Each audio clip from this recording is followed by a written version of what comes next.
What, we some kind of Suicide Squad? I am Iron Man. You are a toy! I live my life a quarter mile at a time. Server Anakin! I have the high ground!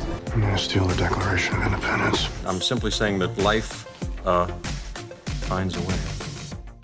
Welcome back to the Big Movie Boys podcast, the only podcast where people are talking, chewing, and scrolling through Facebook while you're trying to listen to it.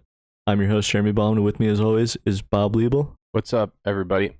And Ben Stitch. What's going on? Bob, I notice you are rocking a new look today. Everyone did this at the beginning of quarantine. You are pulling off the mustache. I'm going for it. What was that decision process like? Oh, just pure panic. I was just looking at myself in the mirror. Didn't like what I saw. I figured I'd spice it up a little. Go for the mustache. I'm going to give it probably a solid month of effort. And then when I look like shit, I'll probably get rid of it. And you also decided to drive a white workers van to this podcast, too. Windowless panel van. Yeah, I got a lot of candy in the back, too. We're too close to a school for that one, Bob. You might want to consider shaving before the next episode. But we got quite an episode for you for a couple of different reasons. We got a lot of great stuff to talk about, and we're shooting from the hip today. This might be shocking to hear if you're a long-time listener, but we do actually kind of have some plan going into these episodes. Not today. Not me. Never. We know what we're going to talk about, and that's about it. And the first thing we're going to do is fasten up for F9. Boys, how excited are we? We've crossed the halfway point. I'm probably my excitement level is at about 0. And I think I probably went up to 15%. Probably. Oh, yeah. Oh, percent. Yeah. I thought that was a 15 on a 10-point scale. No. No, to stay on theme, I was at a 0 as well. I'm at 5 today. Okay. Fast 5? I'm at a fast 5 today. This is a movie I did not rewatch for this week's, Jeremy. I know you had to, but I think I know this movie as well as any other movie that I've ever seen. The most watched movie in the history of movies. That's just fact. I'm glad to hear it because I've got no notes. We're just going with it. So everyone's seen the movie. So I mean, we don't even have to say anything. Honestly, yeah, everyone's already seen it. But Fast 5 picks up exactly where Fast and Furious leaves off. And I thought it didn't. No, it does. Oh, okay. It picks up immediately. So this is still before Tokyo Drift. We'll get there. Oh, okay. Dom Toretto's on the bus heading to jail. And we got Brian and Mia and the two guys who helped them at the beginning of Fast and Furious, except we don't really see them at this point. They kind of got written out of this scene at the beginning. You know how they keep trying to commandeer trucks and they keep doing it in the most complicated way possible? The best parts of the movie, yeah. They decide to not complicate this very much, and they just absolutely derail this prison bus, dude. There are dozens of prisoners on this bus, a driver, I got to imagine a handful of guards. They knock this bus out. It rolls 15 times. Everyone inside would be dead. If this was a real situation. But luckily they cut to news feeds that say, luckily no one was harmed in this bus crash, which is bullshit, dude. Everyone would be dead. How come it doesn't happen more often? Like the jail buses? How come people don't just fucking crash those and get their homeboys out? Doesn't seem like it's that hard. Yeah, I gotta think that's the easiest way to break out of prison or break your friends Don't out even of get prison. in. Break out before you get to prison. Well, keep that in the old idea bank, guys, or I don't know what else to say. Yeah, I might go to jail at some point in my life. So they bust Dom out. Dom's the only one unaccounted for in this newsreel that we get. And now they're wanted. Brian, no longer an FBI agent. He's on the FBI most wanted list. Okay. Well, they know somehow that Brian and me are the ones who got him out of the bus. I mean, it's pretty obvious. They're fucking best friends. Yeah, I mean, anyone would be able to put that together, to be Brian fair. has a Dom Toretto tattoo on his back. And then we go to Brazil. Rio de Janeiro. We meet up with Brian and Mia. They're on the lam, laying low, staying out of the country. And we don't know where Dom is yet. And they meet up with Vince from The Fast and the Furious, the first movie. Vince is back. We were clamoring for him. This is not Dom's brother. This is not Dom's brother. Everyone was like, where's by blood. Vince? This is the movie that introduces the third F in Fast and Furious, which is family. They hammer it home. They hammer home that these people are a family, and they will not let you forget it. Vince has got a job for them. really cool job where they literally are now stealing cars off of a train. And this, I remember that scene. Yeah. I don't remember that scene. How the fuck did they get next to the train? This is the scene where On they like fly a- off the. They Yeah, fly like- off the cliff. Yeah, that's how it ends. They drive off the cliff and like somehow they jump off the car and into the water. It's But like a okay. mile drop to the water. And Dom and Brian are both just fine. Physics don't. They are take place there. superheroes. Yeah. Dom especially. Right before that happens, and Dom takes a crowbar to the back, barely flinches.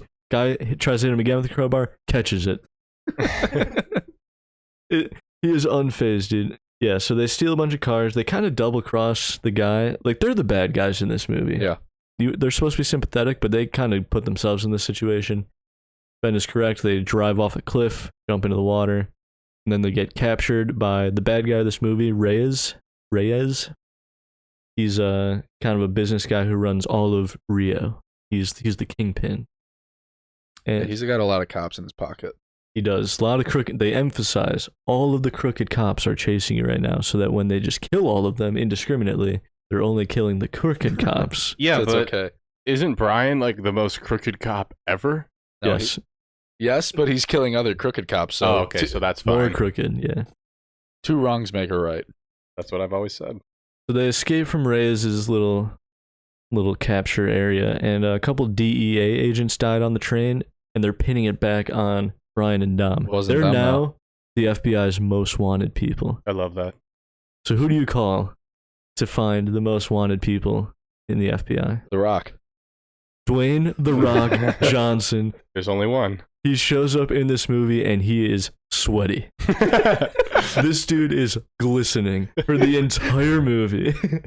Brian and Dom might have jumped into the water, but The Rock always looks like he just came out of the water. He is so wet during this entire movie. But He's not the only one. he is so entertaining to watch. His one-liners are so great. He runs this little team, and apparently they just have jurisdiction anywhere. They work for the FBI, but they have just free reign to do whatever they want in Brazil, which is pretty sweet. I forgot about that he works for the FBI, but he's like, just gets to do whatever the fuck he wants. Is in The another Rock country. like possibly one of the worst actors of all time? He's but good in everybody this. likes him. He's good in this, Bob. He plays the same character in every fucking Don't worry movie. about And he it. nails it. If it ain't broke, Bob. But Dom and Brian and Mia, they're gonna keep fleeing because now they know the Rock's on them, and they're getting blamed for these murders, and they're gonna flee. But Mia's like, "I'm pregnant." Mm. Mia is now pregnant. They're gonna expand their family, Oh shit. Is this why they decide to rob the fucking Reyes so guy? they decide one last job. They learn that this Reyes guy, they know where all his stash houses are, and they're like, let's just rob this guy for everything he's got, one last job, and then we'll be free. We can buy our freedom. That's what they try to do. They're still on the FBI's most wanted list. Yes, Is this the greatest heist movie of all time? maybe. But if they're gonna rob Reyes, they need a team. You always need a team. First, they need a chameleon, someone who can blend in anywhere. Who do they call? Is that ludicrous? I don't remember. Jeremy, I'm pretty sure Wait. that I think Fast Forward is Fast 5 because I don't remember Wait, any of this shit. Who's the chameleon? Is it not? It's not ludicrous. It's Han. Han is back. Han's alive. Han is alive, and he is in this movie. Wait, how did he die? He died in Tokyo, but I He don't died know. in a drifting accident in Right. Tokyo Drift. Well, that hasn't happened yet. that though. was This 2 is movies ago, this is but it before- hasn't happened yet.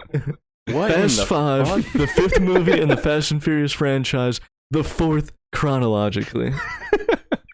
in Tokyo, which is the third one, is the 5th chronologically. We don't know that yet. Maybe it is, maybe it isn't. They also need a fast talker, someone who can talk their way out of any situation. Who do they call? Is that one ludicrous? They call Roman. I don't remember From him. Too Fast, Too Furious. All these people go to Brazil? Who the Yeah. fuck is Roman? They're not Tyrese. Tyrese. Yeah. Oh, it is Tyrese. Okay.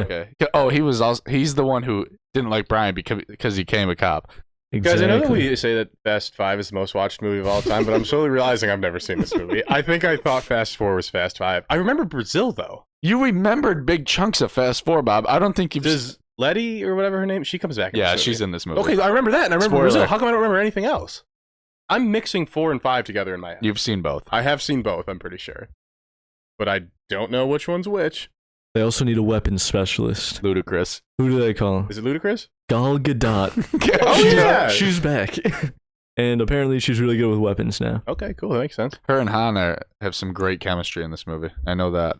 They also need a circuit guy because they're dealing with custom I chips. know who this one is. It's Ludacris. Ludacris runs jet ski races, dude. What does he know about circuit? Yeah, they call Ludacris. He's now a professional, like, engineer, apparently. Well, he goes to space in the 9th movie from the trailers I've seen, so he could probably do anything. And then who else? Is that everyone? Am I missing There's someone? like a couple other minor characters. I think those two people who argue the entire The time. two people from the Dominican Republic come back, yes. And they're introduced as, like, two guys who can help us. Like, sure. They're part of the family, you know? Yeah, so they get the gang together. This is like the Avengers Assemble moment of the Fast and Furious franchise, which is pretty awesome. And their plan is to Steal the safe from the fucking well, right? first they rob one of the cash houses and they just burn all the money. Oh, gotcha. That yeah. way, Why are they burning the money? Because he needs Joker Reyes to style. consolidate all of the money Put from it all all in the one place? exactly. Why would you do that, though? Because he needs it safe. Where does he put it? In a safe in the police department. Rio de Janeiro police headquarters. Okay, well, okay. That's pretty smart. Because like, actually. why, who would be crazy enough to rob that? I can think of a few Well, people. Police headquarters meant to keep people in, not out. Is that Dom Toretto has to say that, right? That's got to be his I line. think maybe Ludacris says that one. Good point, Luda. Yeah, I'm kind of blanking. There's a lot of stuff in the middle. They need cars, obviously, so they race people. No, I remember that they need to like get in there fast somehow. I don't think this And They have to happens. get in there furiously. I don't know if this comes back in the movie at all, but I remember they're like doing like time trials of them like getting these cars. They spend like 3 I remember scenes, that.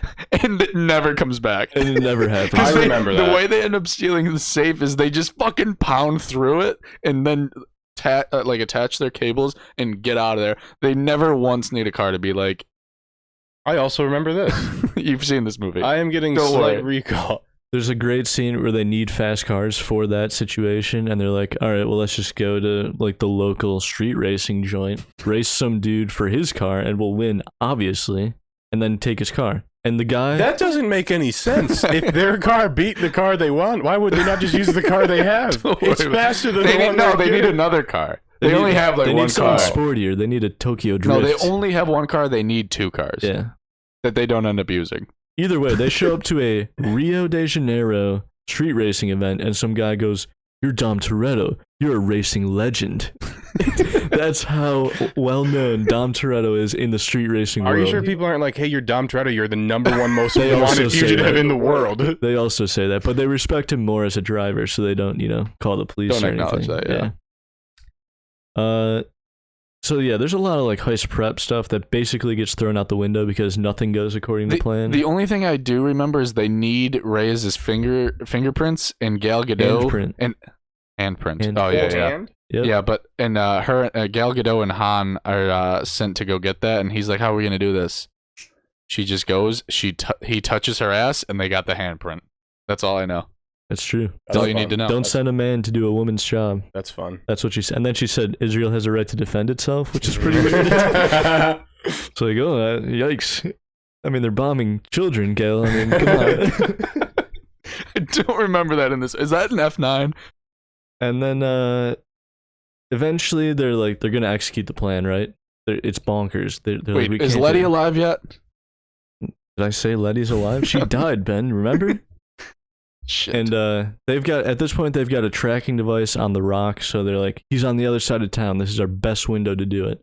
So half the crew starts leaving, and then who busts in? Fucking psych. The Rock and Oh, his yeah. group. You remember this fight scene? He's like, he walks in and very quickly is like, "You thought you put a tracker on me? I put a tracker on you," or something. He has some weird line that just like Wait, does he fight Vin Diesel? Yes. Okay, I do remember this part. It was pretty It's the alpha, greatest right? fight scene ever. of the century, dude. This felt like I remember watching this and also watching it again and thinking, these people's agents were both like, he's not allowed to lose the fight. They have some of the people in these movies, like some of the reason like The Rock isn't in the like main branch anymore is because like they have too many alphas in the cast where all of their contracts say like I cannot lose a fight on screen. It's like, well, then what do we do if no one in our movie can lose a fight? I don't understand that. How do you have creative control over your movie character? It's in your contract. Because I remember The Rock basically, like, he can kill Vin Diesel, but he, like, doesn't. They're just still fighting. Other way around. No, but then Vin Diesel, like, fucking smashes that wrench right next to The Rock's leaves face. a crater in the cement. Yeah, and it's just over. They punch each other through brick walls. They're going through metal poles. Like, they are just Superheroes. Yeah, they cannot. And I mean, The Rock looks like a superhero. I'll give him that. He's super sweaty in this. He was wet for this one. He's tough to hold on to. Maybe that was his strategy. He wears a tight shirt. You can't really grip anything on this guy. And so yes, Dom doesn't kill The Rock, even though he has the opportunity to. They end up getting arrested. So it's Dom, Brian, Mia, and Vince. I forgot. Vince kind of screwed them over, and Dom, earlier in the movie, Dom's like, "Get out of here. Fuck off, dude." And then Vince saves Mia towards the end of the movie. Yeah. And then they show up, and Brian's ready to kick Vince's ass again, and Mia's like, no, he saved me. And then Dom's... Well, he knows that already. Okay, sorry. And then Dom's like, "You hungry?" And Vince is like, "I guess." He's like, "Your family." I was like, okay. So it's Dom, Mia, Brian, Vince all get arrested. They're in the back of The Rock's car, which is like a super armored, like, military car. It's like if The Rock was a car, is this car. And Reyes's army attacks them, and all of The Rock's guys are getting killed. Where's the safe? The safe's still in the police department. Don't worry about it. We haven't gotten there yet. Why is he attacking them? Because he wants to kill The Rock and Dom, because Dom already, like, burned a bunch of his money, and The Rock is just getting in the way. Okay. So not good logic there. It seems like he could have just been, like, gotten away scot-free if he just let The Rock take Vin Diesel back to America. And then he could just, like, kill The Rock later. Yeah. They've also killed a bunch of this guy's guys as well. So, you know, there's blood. And I forgot to mention, the body count is just absurd in this movie. Vin Diesel and Brian O'Connor kill people. So many people. Indiscriminately. Like, they are not good people. They get attacked. The Rock's team's getting killed. The Rock has this right-hand woman who's like a local Brazilian. She plays kind of a big role, so I should have mentioned her before. No, but immediately flips to Vin Diesel. Not quite yet. I mean, she's definitely got the hots for Dom for most of the movie. She has a necklace, I know. We'll get there. Sorry, she does. Jumping out. She does have the necklace for most of the movie. You're actually right. The Rock's about to get killed. Luckily, that Brazilian lady unlocks all of them, and they kill Reyes' guys. And then Dom reaches his hand out for the Rock to take it and help him back up. And that why is he? That sealed the deal, dude. Now The Rock is not going to arrest the most Rock wanted. Has flipped. Dom Toretto can turn any FBI agent into his accomplice. Dude, he's just the most charismatic man in the world. That doesn't make any logical sense. You didn't watch the movie, Bob. It makes perfect sense. So they just go back to, like, Dom's hideout, and the Rock is like, "I'm gonna help you steal the money." Well, everyone else is like, "Dom, we can't do it anymore. Like, it's gone too far. Let's just get out of here." Everyone is saying, like, "No, we can't do this," except The Rock. He said, "I'll ride with you, Toretto." That doesn't make any fucking sense. Especially when you know what happens later in the movie. So they do it. They go. The Rock busts into the police department. FBI agent The Rock is now working with the most wanted man in the world. Yes. To break into a police department and steal a safe because he picked him up with his hand. Yes. Okay. All right. What is so confusing? They bust the wall. They attach. You got Dom and Brian driving. They got hooks on the back. They pull the safe out of the wall and then just start driving through the streets. Two cars pulling one safe. The physics don't make any goddamn sense. The cars aren't even that in this. sweet. They're two, like, Dodge fucking. I think they're just police cars that they painted black. I imagine that a safe of that magnitude probably weighs a couple tons. It is huge and would rip the bumper off of whatever. It turns like 100 times. Like, that thing is flying around. They do some. That has all his money in it. Mm-hmm. How big's the safe? I don't remember. It's very large. Okay. It's like as big as this room. Yeah. I'm pretty sure it's as big as this room. That sounds right. They crash the safe through a bank full of people. They're all dead.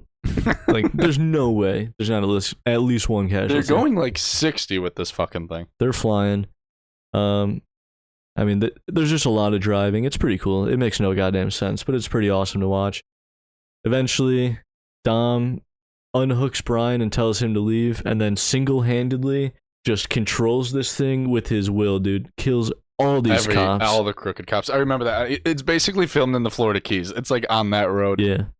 And Wait, then, so he... I missed this he part. just like fishtails the safe and is just So when orders when he people? drives left, this thing goes right, and he just keeps going back and forth. So this thing's like a pendulum, just killing That's cops. kind of scary. it's pretty awesome. And then The Rock catches him. The Rock catches up to him. Well, they crash the car with Reyes, and Reyes is like number 2 guy, and the number 2 guy's about to shoot Dom, but Brian came back, shoots that guy. Another body count. Another for Brian. murder. And then Reyes is like climbing out. The Rock catches back up to him. Rock just shoots him in the face. Like he's like, "That's for my team." I'm like, "I don't think you can do that. No. I think you're supposed to arrest him." And then they're like, The Rock says, "I'll give you 24 hours, but then I'm gonna start hunting you again, and I will find you." So he lets Dom and Brian leave, and he's No, like, but he doesn't why let them would he take the do money. that? He but doesn't let them says, take the money. The safe Bob. stays here, and they're like, "Okay, good deal." Except they pull an Ocean's 11 heist fast one on you. They already transferred the safe. They They switched had it their up. own safe, Bob. They built their own Bellagio. They put the safe with the money on a garbage truck, latched onto a new empty safe, and that's the one they gave the Rock. They had like 30 seconds to make this happen. They make the switch. They hook the cars up to a fake fucking safe. Same safe. Same safe. Same make and model. Same exact. They bought it from Wow. the same store. Nice. And they just fucking get away with it. And The Rock just looks, he's like, God damn. God damn it, Toretto. You You son of a bitch. And yeah, and then, so something I wanted to do today, because there's a post-credit scene, Oh, wow. and I forgot to watch it, Okay. but I have it pulled up here. I can't wait. So we can do a live reaction There's no way I've seen I don't this. think I've ever seen to that. the post-credit scene of Fast 5 before we get into Fast and Furious 6 next week. There's a 0% chance I've seen this. Let's see what we got, boys. This shows how Han is still alive, actually, after that crash. Oh, good point about Han. At the end of the movie, they show everyone like with their millions and how they're spending it. And Han and Gal Gadot are driving, and he's like, "I've never been to Monaco or something like that." And she's like, "I thought you wanted to go to Tokyo." And he said, "We'll get there eventually." They know, dude. They're so aware of what they're doing. All right. So that's like 3 years later. Is Tokyo Drift like happening in current time? Tokyo Drift happened in 2033. All right, here's the post-credit scene. Is she in this franchise? That's a very unprofessional way to dress at work. Also, She get off was his in- desk, you fuck. Oh, you my motherfucker! God, Letty's alive. Wow. Chills. I've never seen that. I have not either. Is thought she was- Letty alive? Only time will tell in Fast and Furious 6. And yes, what's her name? Eva Mendes? Is that her name? think so, Yeah. She Ryan was Gosling's wife. She was in Too Fast, Too Furious, Gotcha. and just made a cameo for this after credit scene. Oh, she's not even in it going forward. I don't remember. I Well, the don't Rock think Okay. so. faces We'll no find out. repercussions for murdering people and Yeah, he doing was a horrible job. he's back part at of work. that. It looks like it. Wow. I like how he's just like, if it ain't Toretto, I'm not interested. Wait. Yeah, that feels like there should be multiple cases where he's just why only do you works- get to pick what you do at work, man? I don't get Yeah. to do that. Wait, is The Rock in Fast and Furious 6? You'll find out next week. All right, shit, fuck me. God damn it. He's in Hobbs and Shaw, right? Isn't that? Yeah, that's I've seen that movie. yeah, that one sucked. Are we excited, boys, for Fast and Furious 6? Yeah, you guys are going to it. We are. Yeah. We are I think seeing. me and Bob are fighting to not go to it. We Yeah. are seeing a theatrical release of Fast and Furious 6 next week, which I am so excited for. Dedication right there. Something else we all watched this week, the final episode of The Mighty Ducks Game Changers, and you heard me right, we all watched it. Ben, Yes. Ben has caught us up so well that Bob and I are like, you know what, let's just watch the finale. But Ben, please, take it away. I have way too many notes for this. Like I just kept writing on this. Yeah, this is one of the greatest episodes of television I think I've ever seen. This includes the finale of Breaking Bad. This includes like the red wedding, the purple wedding of Game of Thrones. Just all around great television.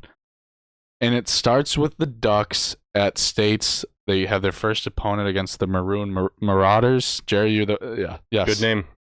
Great name. They easily win. All the good names are taken, Bob. All the great names are We taken. learned that. Yeah, they beat them. Then they beat the Caribou. They're just flying through teams. Now, they hadn't won many games before this, right? No, They're Bob, like 1-7. No, Bob, you're so wrong. They're the 2 seed coming out of the Northwest Division. Oh, okay. They're like 6-2 coming into this. Okay. They've won 6 games, Bob. Okay. Don't worry. All right. So they All buzzer beaters. all buzzer beaters. They win their first 2 quick. That'll be the theme of this. Not a lot of hockey in the first No. part of this episode. No, it is not.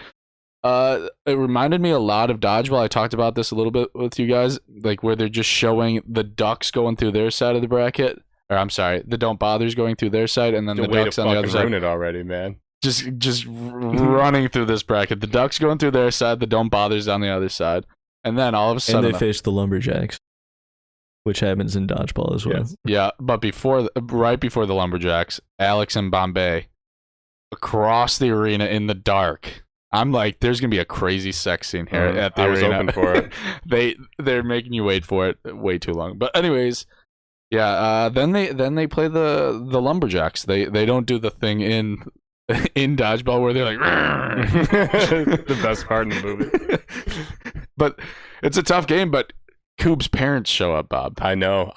Did you cry? Coop's parents haven't been to a game yet. They don't look like. Are they fucking deadbeats? Like, are they fucking alcoholics or something? They look like perfectly normal people. would Why the think- fuck have they never been? I don't know how Coop really got to. I think they took a bus, just the whole team. But How does he anyways, get to the rink? How does he get to school? These are the most absent parents I've ever buses. seen. He takes buses, Bob. He takes the public transportation? Yes, he has to. How else is he gonna get there? What the fuck is their problem? But Coop's parents are like, you know what?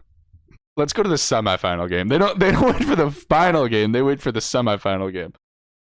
Was that introduced in the first 9 episodes, or was it just the line in the beginning of this episode where It's someone's never like, introduced. "I wish his parents would show up"? No, And- Evan is like, yeah, like or Alex is like, I've asked his parents and they just don't answer. They don't want to come. What's Evans, the little? He's the main kid. Yeah. I hate that little bitch. Evan? I do not enjoy that the best one on the team. No, That's I fine. don't enjoy the Charlie any time. Conway of this Yeah. this series. Whenever that fuckhead is on the screen, I'm pissed off. I think they wanted to make it similar to the movie where everyone fucking hates Charlie Conway the same way everyone hates Evan. Yeah, I don't know he's- his last he's a name. Dickhead. Yeah. Gilmore. What'd you say? Gilmore is his last name. Gilmore. Anyways, so they're playing the Lumberjacks, and Sophie has a big game, but fucking hurts her knee. That's Yeah, she does. That's a bit of an understatement, Ben. It looks like her knee. It looks like she got in a traumatic car accident. Yeah, it's her knee's pretty bruised up, but the doctor says, looks like she has a bowling ball under her but kneecap. hey, listen to this medical expertise. Yeah.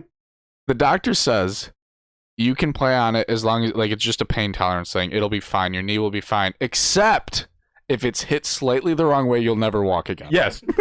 Which is not how anything works at all. And who the fuck gives? Yeah, like how do you leave that up to a child? She's 12 years old. And she's like, "Yeah, I want to play." Everyone else should be like, Obviously, she would want to play, but her parents are like, her parents earlier on are saying the only thing that matters is getting into college. But then they immediately are like, if you get your GED, we're fine. with But that. what is this girl's pain tolerance? It literally looks like she was mangled in like a machinery accident. How does that medic look at it and not go, "You need to go to a hospital immediately," instead of saying, "It's up to you, 12-year-old girl, if you want to risk never being able to walk I'm again." pretty sure the editing in this, it's obviously horrible. I'm pretty sure they just put in a 55-year-old woman who just was in a car accident, and that's the leg they show. What are her like eyes? A fucking X-ray machine? How can she just look at it and be like, "Yeah, you know, you could be completely fine and you could suck it up, or you could have your leg amputated. Up to you." What kind of medical advice is that? All right, but back on track here. She has to play for them in new rule that was just like implemented. Yeah. That you need 10 players. The Ducks they started with 5 players back at the beginning, but apparently you need 10, and she's the 10th person. So if she doesn't play, they lose. Don't they know that going in though? Aren't they like, isn't Bombay savvy enough to be like, "Wait, we need an extra. We Yes, only have you a would think few." you would need an alternate, but and also I was thinking, why not just dress her? She doesn't necessarily Sit on have the to play. bench. Yeah. Yeah. Oh, you need to be active? All right, let her skate around for 2 minutes and come back. And come right back on Yeah, the bench. doesn't seem that hard to figure out. Yeah, but hey, She would skate around for that 2 minutes trip and never walk again though. But this reminded me a lot of Rudy. Have you guys seen Rudy? Parts. I won't lie to you, I've never seen any of it. Well, anyways, That's the one with Sean Astin. yes, And so she's like, I'm going to play, and if we don't, we're going to lose. And then Evan, Bob's favorite That character, little bitch. he drops his stick. He's like, I'm not fucking playing. And then the rest of the team, they drop their sticks. We're not playing. If you play, we're not playing. So to not make her feel bad. Who So the fuck cares? Like, that pissed me off. Like, those kids are just pussies. honestly, I was pretty fucking pissed off too. Yeah. Like, we're trying to win a fucking state championship Yeah. here. I don't care about your knee. Although, to be fair, though, that trophy, can't even drink out of it. Fuck you, Jeff, for ruining that. That was awesome. But yeah, so the Ducks end up winning the state championship on a technicality, and they're totally. Coach T is totally okay with that. What do you think that little fat kid's parents are thinking? We came the first fucking game, Well, and his team forfeited. Coop's parents are not happy. They didn't go to the next game. Let's talk about this coach for a second. Coach T. You mentioned, like, he's the bad guy. You guys have similar hair right now. This dude, I refuse to believe is a real person. He's I think drawn on. they animated this character. He looks like a Disney villain, like maybe the greatest casting of all time. It's either this or Daniel Day-Lewis as Lincoln. I don't know. That guy's like comically a dickhead. There's like nobody acts like that. He's the Nobody same would let guy that guy who- around kids. He's a fucking psycho. This is the same man who got Gordon Bombay drunk just to learn his weaknesses to take advantage of him. Is that he guy even old old enough enough to to drink? drink? Yeah, is he? Doesn't matter. He looks like he could suit up. Honestly, if he was cast as like a lumberjack in this movie, like on that team, I'd be like, yeah, it makes perfect sense. No, he's the head coach of the villain team. All right, but anyways, Alex and him get into a little scruffle. They're like, "Hey, yeah, you won on a technicality. That doesn't even fucking count." And he's like, "Yeah, it fucking counts." "No, it doesn't fucking count." "Yeah, it counts." "But all right, let's play tomorrow then, because we can play with 9 guys at the Ice Palace. You don't need 10 guys there. A couple of Gordon Bombay's drinking buddies can ref, apparently, on short notice. Only one ref. There's only one ref. Yeah. Yeah, that comes that's back. a That huge comes plot back. point, Come yeah. on, Jeremy. Drinking buddy. Yeah. I'm And, not any fucking friends. Bombay doesn't. No, he has no one in his life. I feel bad for the guy. But anyways, yeah, they played. Hold on, before we keep going, can I talk about this? I don't know how I didn't start with this. Emilio Estevez looks like shit. I have not. I've seen him in the previews, and then maybe they like doctor it up or something.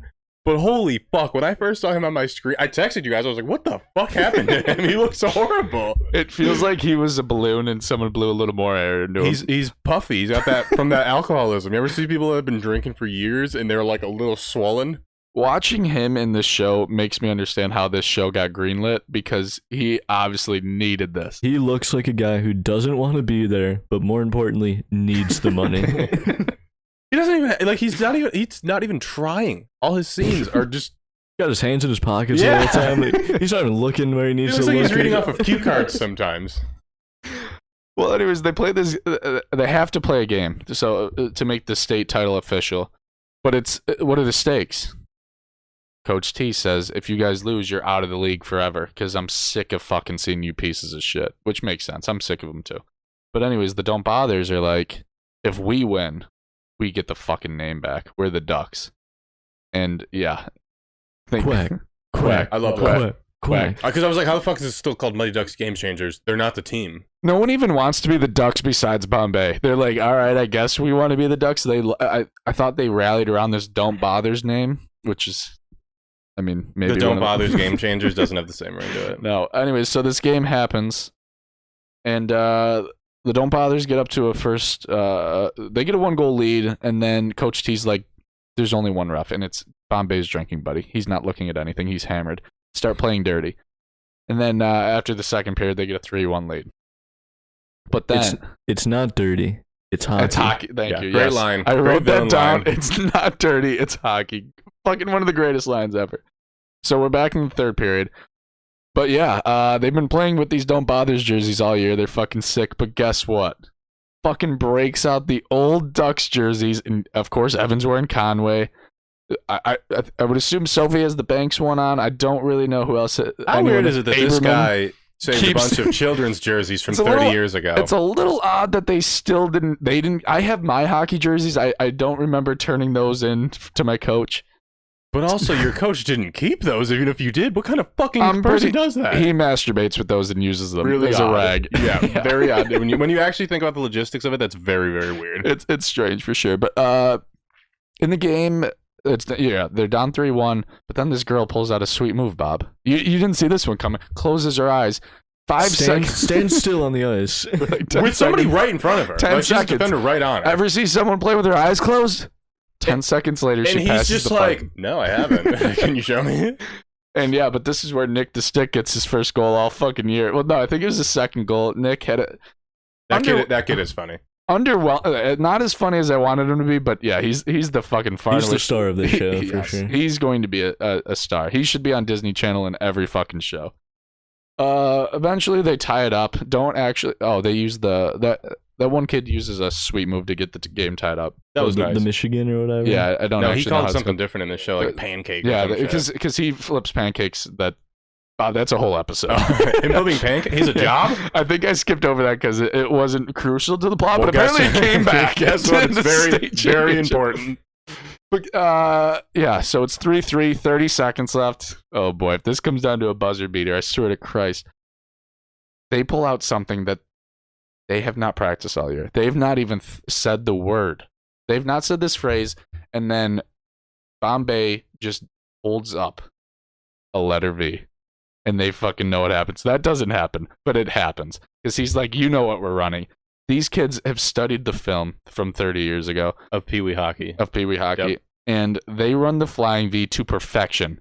I thought it took like 10 seconds. It looks horrible. When they round behind the net to start the flying V, some kid trips and it audibly goes like ow or something, and they left that. They apparently didn't have another shot. They didn't have enough film to fucking do another take. They run this to perfection. It takes 30 seconds, even though I know it only takes like 7 seconds to skate up ice. And Evan fucking puts one home at the buzzer. Their 8th buzzer beater victory of the year. Just incredible that they've won this many hockey games at the buzzer. And yeah, how excited were you guys when they became the Ducks then?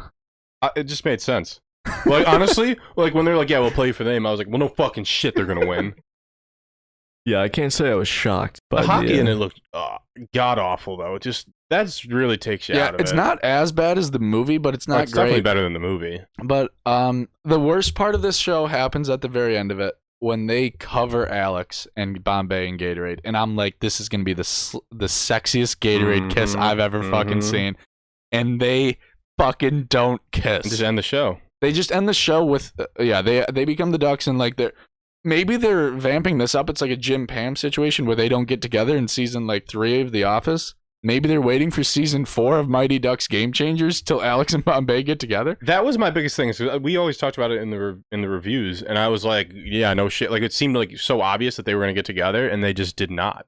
And at the end, then the episode just ends. You can't tie Bombay down. I think Bombay is still technically married to Charlie Conway's mom, so he couldn't cheat on her. But yeah, it was maybe the most satisfying finale I've ever seen in a TV show. I mean, jokes aside, the show sucks. Like, dude, that episode, I know it's a kid's show, so like, I can only criticize it so much. But how stupid do they think kids are? They don't leave anything to interpretation. Every scene is just the characters telling each other how they feel, and then while the hockey is happening, they have got some 6-year-old girl narrating everything in the I episode. want to punch that bitch And in the it's face. so She's fucking podcasting. annoying, dude. And who's the guy sitting next to Her her dad. that doesn't speak the whole time? Well, that was Nick the Stick's role before he joined the Don't Bothers. He was the original podcaster. He was the color guy. Yeah, but I don't understand why the Wraparound, actually a great name for a hockey podcast. I thought that as well, yeah. But other than that, yeah, they I don't remember children's shows as much, I guess, but this is like the most straightforward shit ever. Dude, it's unbelievable because I was looking up like some of the actors just because I was bored, and then like some of the like not reviews but like the ratings of it came out, and it has like pretty good like wait, I have it right here actually. It's got an 89 on Rotten Tomatoes, a 7.5 on IMDb, and I don't know, like what the fuck am I missing? 89 is that's rough. Actually, when I looked at it the other day, it was 93, but it just went down. Because you guys watched it and rated it. I genuinely disliked this whole show. And then the finale was it was one of the worst things I've ever seen, but it was so bad that it was so funny. I truly can't believe you watched this whole thing. If there's a season 2, I can't do That it. sucks. I can't. I laughed a lot watching this episode. It was not intended to be funny when I was laughing, but It was so bad that it was so good. I'm so glad it's over. The fact that this was 10 episodes, What children's show are you gonna start watching next week? Dude, I've been watching this and Mayor of Easttown. One of those shows may get some Emmys. I don't know which one, but we'll find out. All right, well that's it. That's it for Mighty Ducks Game I'm done. Changers. A chapter in the story of the Big Movie Boys podcast. Can't believe I did that in my For life. 10 weeks. It's been 70 days. Wow. Holy fuck. We were different people 10 weeks ago. Jesus Christ. I was Oh like my 10 God. pounds lighter. All right, well, Oh boy. we're doing a first. We're closing one chapter and we're opening a new one. A first for this podcast because we did start this podcast in the middle, at the beginning of a pandemic. Perfect timing. We are now, for the first time, reviewing a movie that we saw in theaters. Ben, you went with your girlfriend on Thursday. I went with my girlfriend Bob on Friday. We've seen way too many movies, just you and me. Like, probably like, what, 15? To be fair, though, that was the most business transaction going to a movie Yeah. together that we just met in the parking lot. We walked in, saw the movie, walked out, went our separate ways. Didn't even talk that much, honestly. You guys talk less than there is in this movie. Possibly, yeah. But we are going to go spoiler free to start because it's a brand new movie. People might be excited to go to theaters if they're vaccinated. However, we may spoil A Quiet Place Part 1 in our pre-discussion, Bob. so Yeah. I know Bob hasn't seen A Quiet Place once. So I'll cover my ears for this one. just a warning on that end. I don't even have the stuff written down, but it's written and directed by John Krasinski. I know that off the top of my head. He's in it. Cillian Murphy's in it. Emily Blunt's in it. There's two children Noah in it. Jupe, I don't know how to say it. The And- kid. Yeah, he's the guy. And it I came don't know out the this girl. past weekend. So that's all the stuff you need to know about it. What were your guys' expectations, Bob? I know you haven't seen the first one, which is pretty wild. Ben, I believe you have seen the first one. Did you see the first one in theaters? No, I did not, and it made me very happy to see this one in theaters. I watched the first one at home, and I was like, "Fuck, this would have been a great movie to see in theaters." And yeah, my expectations going in were just, I didn't get too high because the first one was so good. I was kind of like, what can they really do here? There's only so much you can do in this universe, and I think because of that, I don't know. Overall, I really liked the movie. I like the start of it. I like that John Krasinski still made an appearance in this movie, and you get a lot of Buffalo in this movie, which I fucking love. And yeah, I was not disappointed watching this movie. I thought there were gonna be letdowns, and overall, I think John Krasinski did a really fucking good job of backing up that first movie. Yeah, for me, I remember when I saw the previews for the first Quiet Place, I was like super excited for it. I really wanted to see it, and for whatever reason, I just never went and saw it in theaters. And then it got to the point where like it kind of got spoiled for me. I just like it was super popular. Obviously, a ton of people. What happened? Saw it. But yeah, so I didn't see the first one, and it just kind of got away from me. It just didn't happen, right? And the second one's coming out. I probably could have found a way to watch the first one I before. think it's it. on. It's been No, on it's- stuff. What, It wasn't? Yeah, it wasn't this week. when Oh, I looked, gotcha. But I just watched a bunch of like I already knew basically what happened. I just watched a bunch of recaps, like a bunch of different recaps. So I was pretty familiar with the first movie. I felt like I got more than the gist of it. So then I was excited because I was like, that first movie, real good. Those recaps? Yeah, oh, incredible! I was like, that must have been an awesome movie. And then, yeah, I was pretty excited for it, and it definitely did not. I feel like sequels always kind of suck, especially Yeah. in like the horror genre. And this was like, I don't know, probably better than the first movie. You're qualified to say that. Yeah, I really liked it though. It was pretty sweet. Yeah, I didn't see the first one in theaters. I just saw it, I think, on TV maybe, just at some point after it had been out. TNT. Sure, maybe. So going, and I don't think I liked the first one as much as most people did. I didn't dislike it, but I just felt like it might have been a little overhyped by the time I saw it, potentially. So going into this one, I wasn't like overly excited. I was like, if it's as good as the first one, then I'll be happy. And I think it was pretty much on par with the first one, but it was a lot better watching it in a theater. And maybe it's because I haven't been in a theater in a year and a half, but I think that type of movie in particular lends itself to a better experience if you watch it in a theater. It also made me think that I was going to get pissed off immediately because I want to ask you guys about your theatrical experience. I went in expecting to be pissed Yeah, me too. because this is a movie where that's going to be quiet for a lot of it. And I knew some assholes were just going to, after not being allowed in a theater for a year and a half, we're just going to start talking. And at the beginning of our movie, there were people just talking. It felt very, very realistic that we were going to have a horrible watching experience. Oh, really? There were just people talking? There was a group of like younger kids in our row that, honest to God, just were having a regular conversation, and somebody yelled like very aggressive shush to them. Oh, Right this at was the not. beginning. This was Yeah. not in the previews. This was during. This was when- during, well, when they the came movie in started. late. They came in late. Oh, You okay. heard them. They came in Yeah. like when like John Krasinski was talking in the beginning. Oh, I love that. He's like, "Enjoy Yeah. A Quiet Place Part 2." They're like, "Whoa!" I was like, "Who the fuck are these guys? Hope they're not in our row." Yep, they're three seats down from us. Oh yeah. They were brutal, but they ended up getting quiet. They picked back up in the middle. There was a few people like on their phones, which I don't know if I just noticed more. There was a guy scrolling through Facebook in front of us. Yeah, but I I was don't know like- if I just noticed that more because like, yeah, I haven't been in a theater in a while and like it's completely pitch That's black and you interesting, yeah. notice like those little lights. I don't know. But besides a little mishap in the beginning, I think it went okay. I think Yeah. we were all good moviegoers, right? We all turned our Apple Watches on Yep. theater mode. I had a guy who was like coughing a little bit during the movie, and I that was fucking annoying. lost it. And like I almost feel bad for that guy because Choke. Just hold it in as hard as you can. it sounded like he was. They were like the coughs where it's like clearly this is the guy's last resort. And I'm like, okay, this at least he's trying. If I was coughing during this movie, I would feel like I would be like, God damn, I'm a piece of shit. Like maybe I gotta leave. yeah. I don't get to watch this movie today. I can try again next week.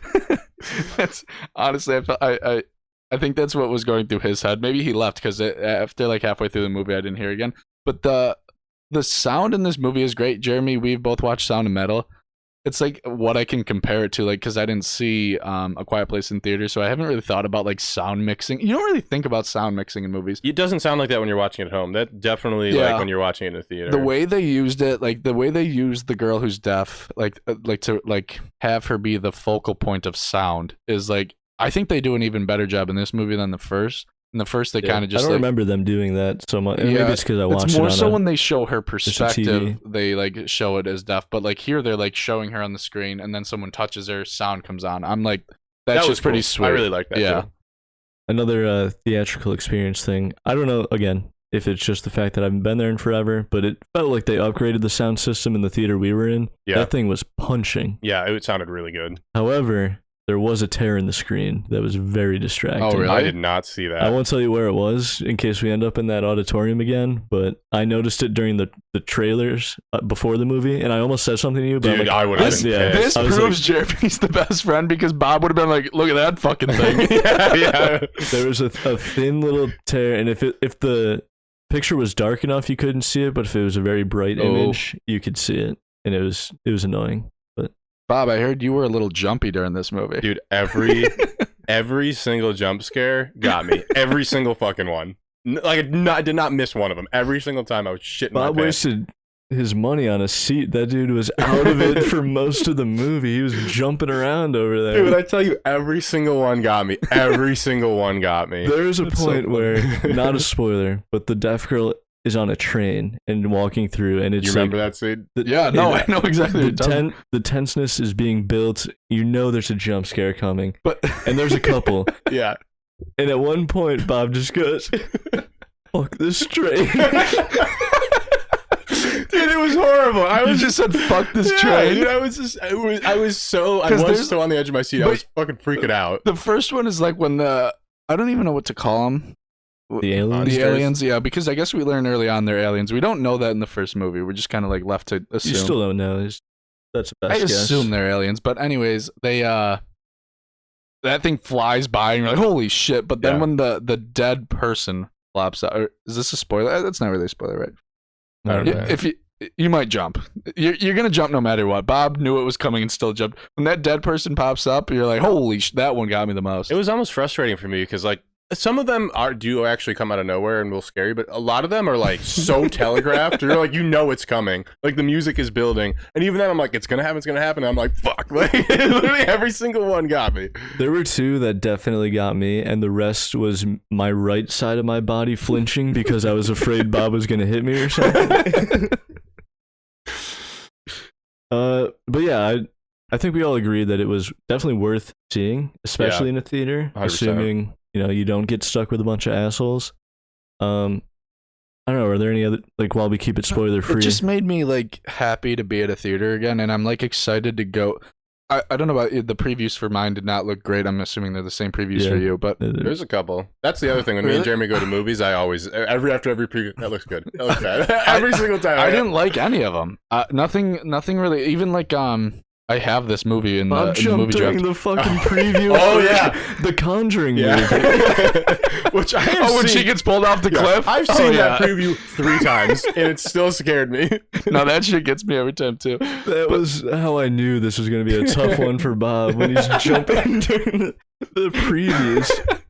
Bob came ready for that movie.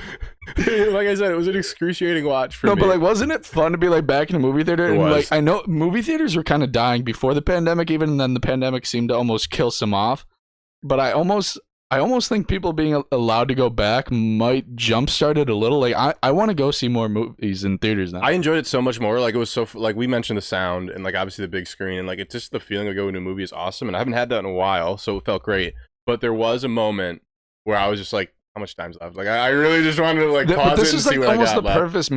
perfect movie because it's short. it was like an hour and a half. Like, I was out. I'm happy that it was short, and I'm happy that it was good because Yeah, my first movie back could have sucked. this could. Yeah, I'm glad. It might be Fast 6 if I like- didn't go see it. I've been driving past the same movie theater, and it's crowded each time. This helps my movie draft stock, but Yeah, we got I'm- any numbers on I'm that? hoping, No, like, it's still the weekend. this might, or people were just seeing Cruella. It's either this or Cruella. I gotta think this one was a little more popular, but who knows? I didn't even check to see like how many theaters it was playing in when we went. Again, Well- very transactional, in and out. Yeah. Did you stop and get any snacks? Did you fully indulge? Oh, in- I got popcorn. Yeah, I got Never. popcorn and a I would drink. never. Bob, I would didn't call even- you a sucker. Bob and I didn't even look. No. You know what? That's the other thing. That's the bit. We know we ain't Maybe getting because shit. I was on an actual date, you guys were. It was all transactional. I felt we got popcorn. We both got a drink, and I don't let Liz get anything listen to when this. we go to the theater. All right, so I guess the tickets ended up being like 27 after like the fee, and then we got 2 drinks, 2 small drinks, and a small popcorn, $23. Holy fuck. Yeah, they bent me over. Yeah. Might as well just stamp sucker on your forehead, Ben. You got to bring in. I'm just pissed I couldn't wear. Well, I could have worn a coat that Normally night. I do. Bring in My- everything. My thinking was almost like, you know what? They've been shut down for a year. It almost felt like a donation. No, absolutely not. Take more from those people. Did I ever tell you guys about the time that I was in a movie theater and somebody brought in like a fork and knife and was eating off a plate? I literally Was that heard you? it. That someone? No, so I like heard the noise. Like, you What know, were like they the eating? Cutlery? I don't no idea. Steak? I couldn't really see. Steak, It little was- asparagus, it was mashed dark. potatoes? It was dark, but I turned around and was like, guy is fucking eating. Like, eating off of a plate. But at the same time, I was like, that's so fucking dope. Like, I should start doing stuff like that. I used to bring in a lot of stuff into Is theaters. that Seinfeld where George Costanza brings in like pasta? I don't know what. I don't remember that one, but that sounds like a George Costanza thing to do. I fucking hate movie theaters. Charging you up the ass. I thought you were just. That's an interesting pause. Now we can finally talk about how much I hate movie theaters jacking up their prices. Well, they have to because they don't make money off the movie at all. Good point. So I paid for all 3 of us to see that movie, basically. Thanks. You know, Appreciate it. your concessions don't go towards the box office. You know, Sadly. You're trying to inflate those numbers there. All right, well let's open it to spoiler-filled discussion. We all agree, go see it. We Mhm. think it's worth watching. Probably don't want to have it spoiled for you, I would imagine. So go watch it. Pause the podcast. We'll be here when you get back. In I the, heard there's meantime, good recaps for it, though. You should watch the, watch the recap. in the meantime, though, I'll just start by saying it was a jarring experience. I watched the last episode of Mighty Ducks Game Changers right before this movie, and the difference in child acting quality was night and day. I know the Mighty Ducks actors really have their shit together. Yeah, no. The That- kids in A Quiet Place Mhm. are, I mean, everyone's really good, but kid actors suck more times than they don't. And the son, who is not built for this world, first of all, No, but when he Well, I gets could appreciate that because he was kind of me. That would be me. but I don't really remember him being that scared of the world in the first one. That's one of Yeah. my slights. I don't remember the first one all that clearly, if I'm being honest, but when he steps into that like bear trap thing, the scream he lets out, I was like, that's impressive. that acting. kid is a really good actor. I was very impressed with him. I could never act. Don't get me wrong. There's a couple times where I'm like, he's overdoing it. It's just more so like the chess scenes where he's like out of breath almost. But that fucking thing when he steps in that trap, Mhm. I was thinking during this, if that was me, would I be able to hold it in? Because he's screaming and they're like, fucking stop screaming, stop screaming. I think I'd be able to hold it in. No, I'd say shoot me in the fucking head right now. I would just, no way. That shit has turned so bad. I thought one of the major... Also, he was like way in better shape than he should have been. Usually a bear trap, you probably have to get that amputated. You broke your ankle. When I first saw that, I was like, oh, this movie's not going to be that good because I thought the biggest plot point was going to be they're going to have to cut off his leg and just deal with the sound of it. And they didn't deal with that at all. Like, they just like wrapped it up and like deal with that. But I thought a major plot point was going to be like, we're amputating his leg. Let's figure out how to do this. Kind of like how like she had to give birth in the first movie. Exactly. And like, yeah, you've seen it. That would, yeah. Maybe they didn't do that because it was that'd be too. But that's what similar. I thought. Like, but they just. I would have liked that though. They just used that as like a way to like get your blood pumping early on, and like you almost forget that it happened to him. Yeah, he's like limping around later on, but like they don't over. It's a good way of doing it. Like they use it as a scare, but he's limping around, but I don't think he's like hampered in any way because they all walk slowly. Exactly. Anyway, yeah. So like you almost forget like why he's moving so slowly. I thought Cillian Murphy was really good. He was fantastic. I like the look of him in this movie. Yeah. If you can't get John Krasinski in there, get another good-looking dude with a beard who's just kind of... I love him. I recently watched Dunkirk. He's great in that. I love him as Scarecrow in the Dark Knight trilogy. He's great in Inception.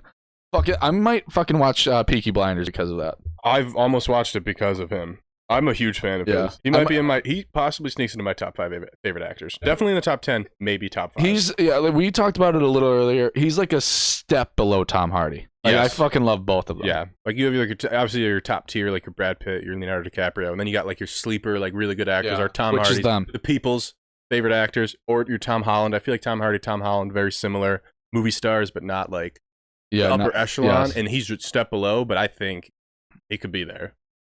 And that whole intro scene with the flashback scene that John Krasinski's in, I loved that. Mostly, I feel like to introduce Cillian Murphy's character, and then you just kind of also see like everything.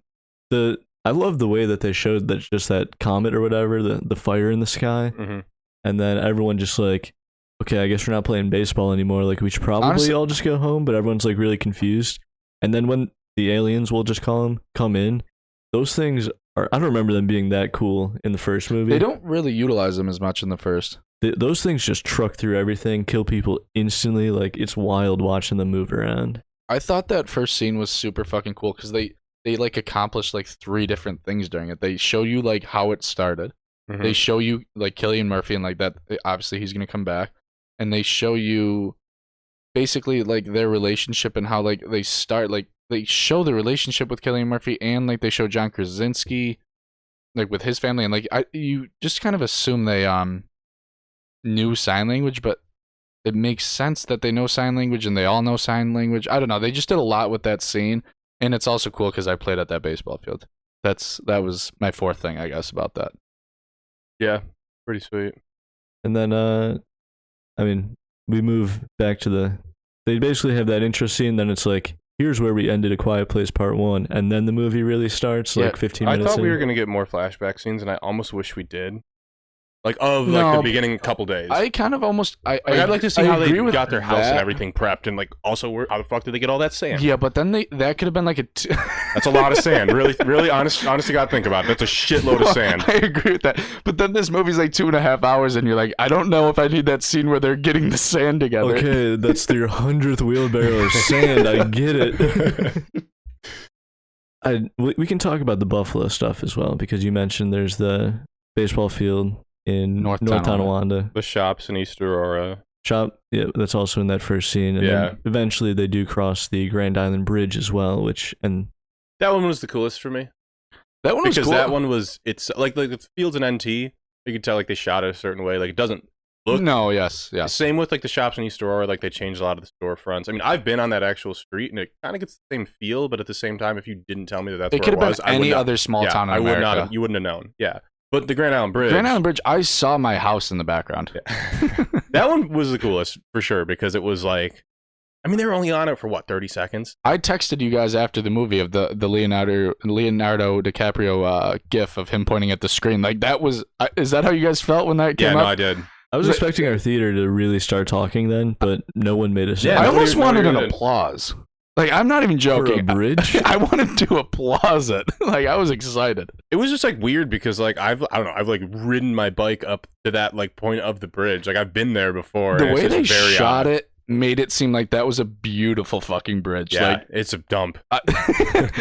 for a second, I'm like, is that the You Golden cross Gate it- Bridge? You But cross it, and then you're in Grand Island. Yeah. You feel dirty when you get on the other side. But I also like that they digitally added an island in the river as well. Yeah, I needed that because for a second when that island popped up, I was just like, huh. I've crossed that bridge. I don't know if that island's real, but yeah, That's where Phil lives. for a second I thought it was real, but it's not there. Do you guys have any criticisms? Because there are a couple that I have. Ooh, that's interesting. I honestly have not even thought of criticisms that I have of the movie.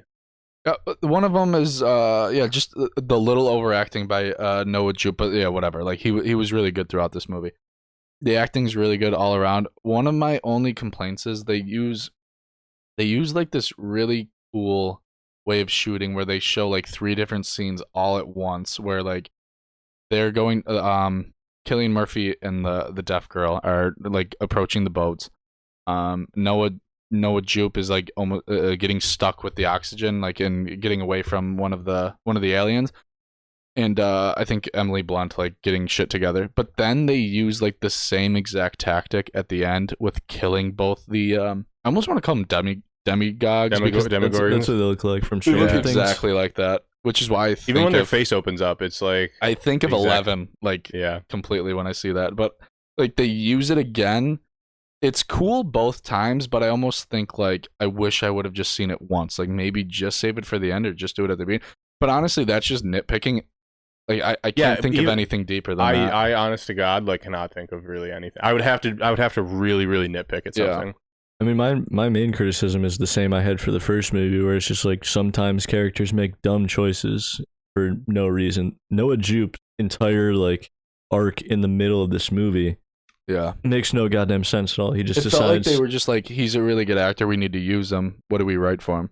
I guess, but then they just make him do like 7 stupid choices in a I row. was so pissed. That didn't make a lot of sense. I mean, even just the daughter saying like she has this idea to use her little hearing aid thing that they discover in the first movie that kind of hurts the aliens. She wants to broadcast it over this radio station that they discover. Does she even propose that idea to Emily Blunt or anyone else? Or does No, she just assume him. like, They I won't just let have her. to run away and do this? No, she doesn't say it. She says it to her brother, and That's he's it. kind of like, don't go, but then she just fucking goes. Like, you would think he would have been like, hey, I think she's thinking of leaving. But, like, her idea is great. Like, she wants to be like John Krasinski. She wants to save the day. But her character, at least I understand her choices, because she's like that age where you're like, you want to prove yourself to your family. And, like, she, like, is obviously, her dad just died yesterday. Like, it just fucking Yeah, happened. they're pretty calm about that. And I get why she's making her decisions. The son, I don't get what he's doing at all. He just wants to like make fucking noise and do stupid shit.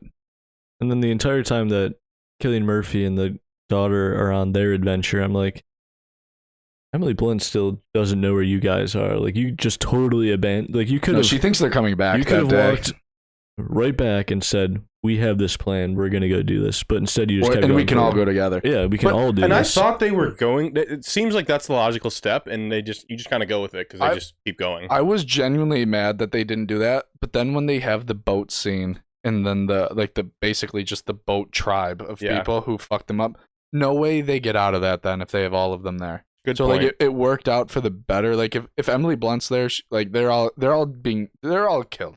At least one of them dies. I think it works out them. That was the most I jumped when that little girl wraps the knot around that was the a good noose one for around me. his like around Cillian Murphy's neck. That was the part where because that you expect to see the aliens, you expect to see like crazy shit like that, like just even like a loud noise. You're like, oh, that makes sense. I was not expecting this tribe of people. That got me to jump the most. I was expecting that once they started, not like anything specific from that scene, but like I knew like once they were out, they were gonna definitely encounter like Yeah, I just didn't. I hostile didn't think it was gonna people. be like that. Yeah, I think they did a really good job with that. the only other thing. Now I really have been thinking now of what my criticism would be is it's just I feel Oh, like you hate this movie no, now? no, I just feel like there's like like when the aliens come, I feel like it just kind of like it's not like standard the amount of time before like you make noise or how loud the noise has to be. Because I feel like there's like sometimes where somebody drops a fucking pin and an alien slices their neck within 5 seconds. But then like there's times where like You can they're whisper, rattling yeah. like on that fence like for a couple times, like them trying to fit through with their backpacks. Like she rattled on that thing for like 10 seconds. And like even when like he's yelling and screaming after like the bear trap, I'm like, how is there not one here yet? Yeah. Because in the first movie, didn't John Krasinski like yell one time? And, But they like, were already nearby at that point. Is that- Like they that- were hunting them I already. guess that's what you got to. It It plays as. I guess the comparison there is like the son who dies in the first movie. He's literally swiped right away. But like yeah, he makes like one little noise like with that airplane, and then But I guess you could say like they were also maybe they were They closer. were just close. Yeah, that's the only thing. But I guess, like I said, we But just you're right, we just because- explained it away. You're right, because like they're like so nervous to step off the sand. It almost made me think like, why did we need the sand to begin with? Because we they could have just. fucking walked the entire way without it after that. I guess Yeah, just as you a didn't really precautionary need it. measure. I wish, yeah. But the Like more pulling out the with more I the think condom about it, on? the more I seen like I need those 3 scenes where they're just fucking putting sand Yeah. everywhere. How far is it into town? That's like 2 miles of sand. That's a lot of fucking sand. It's literally like honestly, like really think about it. There's so much fucking like you need so much equipment for that too. Loud equipment. Yeah, that doesn't make any fucking sense. You're right, Bob. This movie sucks. Oh man. Ben already kind of mentioned the finale having kind of like 2 planes of action being cut back and forth. Other than the stylistic choice of it, were you satisfied with the ending of the kids stepping up and kind of killing the aliens Yeah, to, I like to that. save both their mom and Cillian Murphy, I respectively? enjoyed that. Yeah, besides what I said about it, it was really cool. And when they make it to the island, you're almost like, okay, how are they going to make this work where I thought the point of the movie was going to be them having to go back and get them. Like, that's why I really like this. I like movies where, like, I think I know what's going to happen and then something else completely happens and it makes more sense then. Yeah.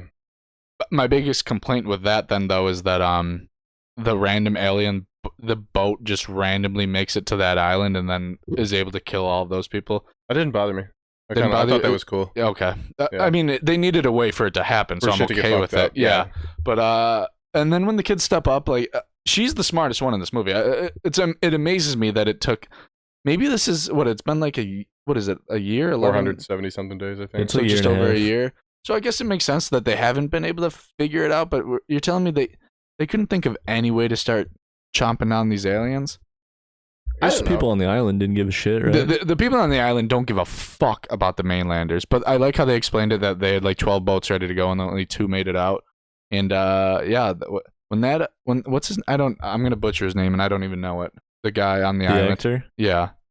Jaimin. As soon as they showed him on screen, I'm like, I'm sorry, buddy, You're dead. you're dead as hell. And yeah, he died. And are we supposed to think there's going to be a 3rd movie, or are we like? They're gonna live happily ever after because they're just gonna blast this shit over every radio wave. I think there's got to be like a cleanup, right? Like we know that.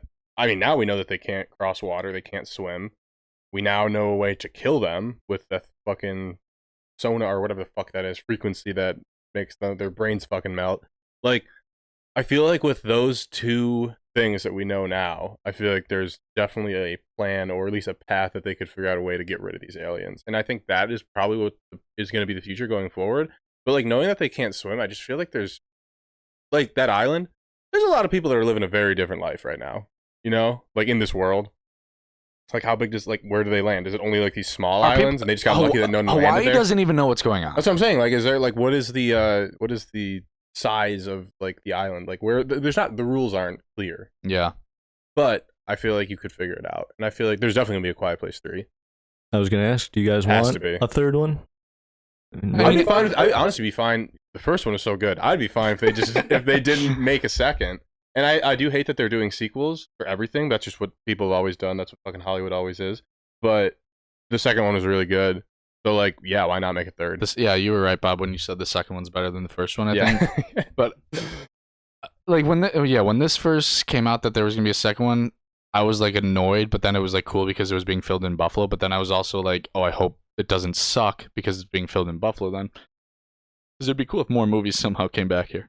But anyway, just thinking about it, John Krasinski is like, I now trust him with this whole, like, if he decides to do a third one, I don't just assume he's doing it for like a cash grab. I think he actually has a plan in mind.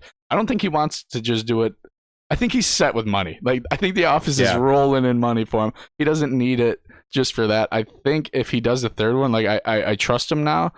I don't, it almost scares me a little bit. Maybe my expectations would be too high, but if there's a third one, I'd go see it in theaters. I want it now. I would just be a little more, I don't know. You can't go 3 for 3.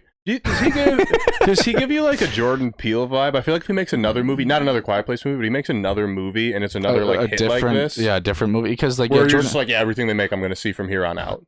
That's how I am with Jordan Peele. Whatever that motherfucker puts out, I'm like, I'm going to see it. That dude has only done good. He's done like 3 good things. And I'm like, yeah, he can't miss. Yeah, I think that's my biggest argument why I wouldn't want to see a third one is because I do want to see what else he could do. That's a good point. Yeah. Like if he did a third one like a couple of years from now. But yeah, I would like to see him. Those kids are gonna get old. Yeah, but it's not gonna be another prequel. Yeah, I need to see another John Krasinski project. But I think he can do it. Like I don't know. I think I trust him. I trust him to do other shit. I hope he does do other stuff because it's pretty cool that he even was able to do this. I don't see fucking Pam from The Office making movies. Well, any final thoughts on Quiet Place Part 2? Yeah, my Ben, you gonna go back and pad your stats this weekend one more time? Yeah, I'm going tonight to watch it one more time. Are we doing first weekend or first week? First weekend. First weekend. Opening weekend. That's tough. My last only complaint is could we not have come up with a better title? A Quiet Place 2? Come on. Part 2. Quieter? It's getting quieter? Something. A quieter place, and then the quietest place? Exactly. That's what I wanted. Yeah, Part 2 better than Part 1, and just I really liked it. I'm. Are you gonna watch the first one now, or do you not need to? I don't think I do, but for some reason I kind of want to. Bob's just waiting for those A Quiet Place Part 2 recaps to start dropping. Well, I definitely enjoyed it. It was good to be back in a theater. I'm glad it wasn't a shitty experience because I was fully anticipating one. But movies are back, baby. Theaters are back. Yeah, we should start a second podcast. Big Theater Boys? Only review theatrically released movies? What if now that people can go see movies in theaters, people start listening to this podcast? That's what changes it. That would be a twist. Yeah, we'll see if that happens. What do we got next week? I know we got Fast and Furious 6. Are we doing... Oh boy. What are we doing? Is it a trilogy? Are we starting a trilogy next week? Oh, maybe. Oh my fucking god. Are we? God. I've been seeing some more traffic lately. We did the Lord of the Rings trilogy, and now we're doing another one starting next week. Oh, I'm so excited. We're watching Rush Hour. This podcast caters to Bob's favorite trilogies. I was gonna say, that's kind of sweet. I never pick any movies, so then we finally get my fucking trilogies in here. Oh man, I can't fucking wait. I'm very excited. I'm gonna watch it right after this, and then watch it again. So the next 3 weeks, we got Rush Hour, Rush Hour 2, Rush Hour 3. Guess what's after that? F9. F9? Oh wow. So we have F9, then the Havesies, then the week. This is really like a big week for us. After that, we're interviewing Mark Wahlberg live on the podcast. We're getting Rush Hour, we're getting F9, we're getting Mark Wahlberg. We're doing all our greatest hits. I'm looking forward to it, boys. We got three great episodes coming up. I mean, they're all great episodes, but we know what the next 3 are. As if you've listened all the way to the end of this, you know they're all great episodes. All right, well, with that, thank you for listening, and remember,